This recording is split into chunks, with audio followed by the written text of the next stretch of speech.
Hi friends, welcome to my channel. देखो आज आउ एक नुआ रेसिपी नहीं आसी आपण मानक सामने दही इलिशी। चलतु देखिए दही इलिशी बनवाई मु कौन सब सामग्री नहीं।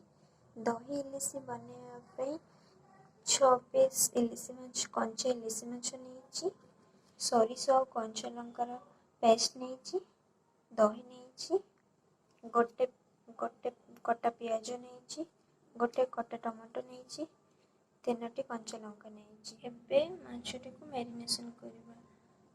प्रथमे गोटे चामच लुण देदबा,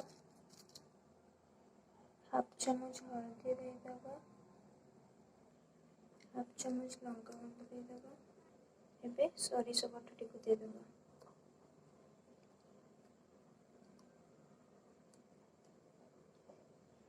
एवं दही देदबा।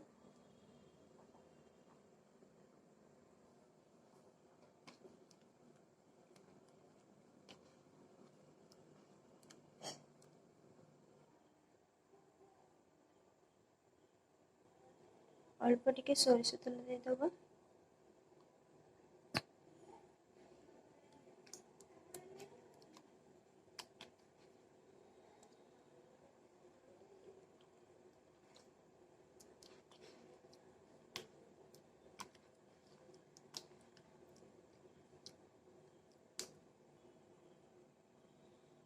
एबे 10 रु 15 मिनिट मैरिनेशन पे घोड़े रखीदबा।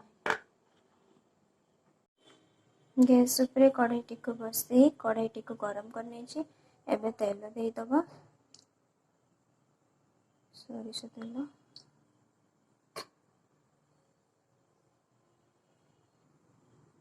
तेल भल भाव गरम हो गलानी। एबे कला जीरा दबा। एबे कटा होता पियाज को देदबा।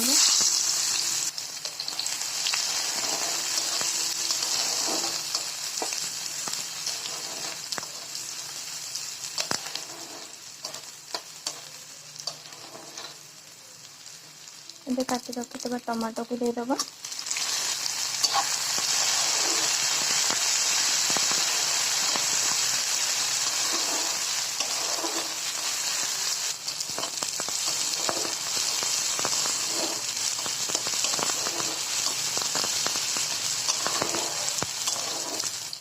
एबे माछ को देदबा।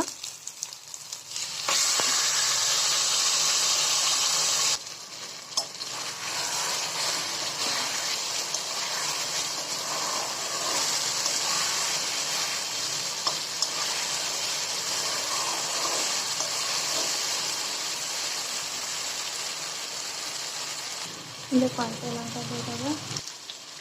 अल्प पानी देदबा।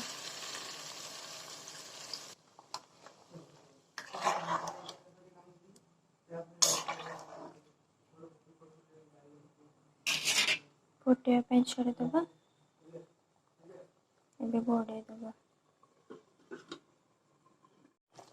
अल्प टिके चीनी देदबा।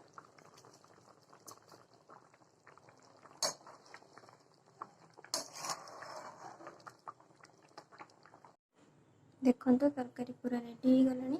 केते सुंदर देखा आज दही इलिशी रेसिपी आपण समस्त को भल लगी लाइक शेयर कमेंट करेंगे। सब्सक्राइब करने को जमार भी भूलें।